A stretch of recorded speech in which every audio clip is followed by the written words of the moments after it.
That I don't like people to think anymore. I used to want to go up on stage and I go, don't tell them that I do impressions, and I'd surprise them, and then the laughter would, as people were realizing what I was doing, would like. Then I didn't want the laughter to be so spread out and like all, because people don't get the stuff at the same time. So I kind of do this thing where I kind of let you know what's coming to do it. So it's a very weird thing. My manager he's like. This is what he actually sounds like. This guy doing an impression of his manager. Why would you do that? Oh, I don't know. That was a Robin Hood. You don't have a joke to switch voices. You know what I'm saying? That's my theory. Here we go. That's a really good theory. I like it. But my manager's like, it's unbelievable what you do with these jokes, man. You tell them what the joke is going to be, and then you do the joke, and it still works. Like, well, that's just the way you set it up for people and kind of act that. That's what my show. I have a show coming out on TBS in the fall, Frank TV, which will be that kind of thing. It's basically like taking my act and turning it into sketches. So that we did a Seinfeld reunion show. I had to find a way. I wanted to find a way where all the Seinfeld characters could be fat. So I did it in the year 2027, the reunion show. So I was like, Jerry comes in, somebody stole my hover shoes. I can't hover. I can't glide. Stole your hover shoes, Jerry. That's despicable. Who would do such a despicable thing? Hey, Jerry, you're not going to believe this, but I lost your hover shoes in a poker game. Don't worry. I'll get them back. I hope. Yeah! You know, and it turns out to be Newman. I even did the Elaine impression. I found a way to make Rosie O'Donnell look hot. And, Jerry. You know, so that's pretty cool, and it's actually even online. It's on TBS's website, so they put most of the pilot online, which is pretty cool. Yeah. Oh, cool. We'll just link to that from our website. That'd be great. Yeah, you got a link to my website too. Here's a guy who found a way to whore it out after you gave him an opening. FrankCaliendo.com or MaddenGuy.com, because most people can't spell FrankCaliendo.com. And here's a guy who doesn't mind pigeonholing himself as long as he makes money. Once again, what is happening? I am not sure. This guy is going nuts. Just see Chuck and Larry this week. Now I'm plugging other people's stuff. When you started doing the NFL thing, that was the first time that you know, seeing you a little bit on Mad TV here and there when I'd watch the show. When you were on, when the NFL picks, it was like, yeah. Oh, I'm with this. It kind of clicked. And suddenly you were a big deal. You were everywhere after that. Yeah, and I'm going to be even more in that this year. That I'll have the same amount of time on the show, but now I'm in all the promos and everything. So it's like we're walking around in this thing. You'll see him start pretty soon, and it's just Terry going, "Not funny, Frank." You know. So, I'm sorry. No, but when you did that, did you have? Because I always wondered when it started. Does this guy have any background in picking games? Is he a handicapper who does impressions, or how does that work? Yeah, it's not just me. They did it for the entertainment, and. But Kimmel used to bring me on as just John Madden. They didn't even know I did anything besides John Madden. He took a pair of hedge clippers to my eyebrows one time, and then and then what happened was they saw me at Best Damn Sports Show, period, and I was doing all these other guys and ridiculous people. They you know who Jim Rome is? Yeah, ridiculous, incredible, nice job by you. Right now, about 10% of the audience getting that. The rest of you have no idea what I'm doing. Ridiculous. 4-syllable words I can't think of. It's not terrible. That is terrible to say.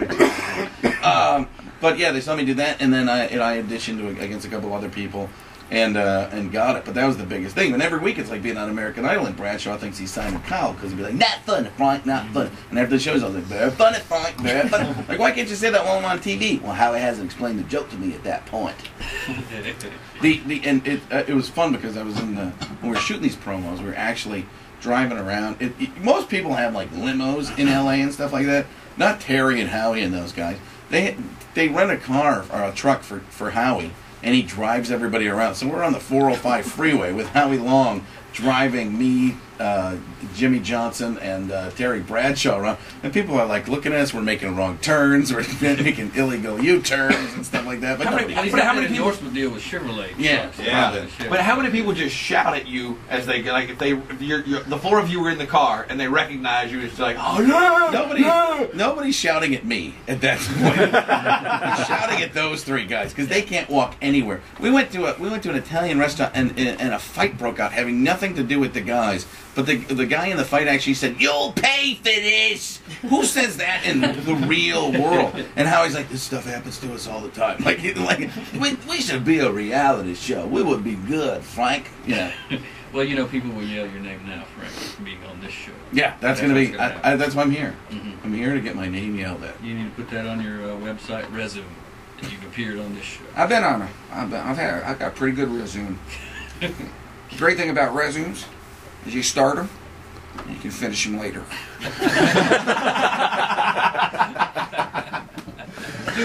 Do you ever see a day where you get away from? I mean, do you want to segue into acting in movies, or do you see yourself as a comedian? You know, I don't know. I'm a weird business guy where I really do some stuff just to make money. You know, it sounds terrible, but it's true. I mean, some stuff I do, I'll go on, and then there's some stuff like I'll go on Letterman to do this Madden thing just because it's Letterman that wants me to do it. Nobody else in the world would I go on and dress up as John Madden. Here's a guy who plays dress up for a living. Sounds fun. You bet it does. But yeah, there are certain things that I do just for that. Because Letterman had me on 7 times in the last year and a half. Yeah. So it's like if Dave likes you, it's when I started doing the first time I ever went on there, I was like, I'm looking forward to the Super Bowl, mostly because of John Madden. Letterman yells during the stand-up set, "Yeah!" So it was like crazy. There's a guy who might make you check the VU meter next time you go. I don't even know what a V meter. Now he's into my world with words and letters. Collidify. What were we talking about? The movies? I guess, yeah. I mean, I did a little part in this movie, The Comebacks. It was almost like a cameo. And it's a Fox Sports, Fox Atomic or whatever movie coming out in the fall, and David Koechner film. And I think, whatever happens, I don't want to do this per se forever. I mean, I think at some point, I'd love to come back and do some stand-up, but whatever. I mean, whatever is fun. I just don't. I like it when people are having fun. It's like, if people get bored of me in certain situations, you're always gonna have some people that just hate you. I mean, I get an email a week at least, like, "Can't you do anything besides John Madden? Well, can't you do anything besides bother me? Just leave me alone." So it's not that hard. Just turn off the TV if you don't like me or whatever. Now I'm turning into John Madden. That happens with a bunch, like Leno. That sounds pretty good.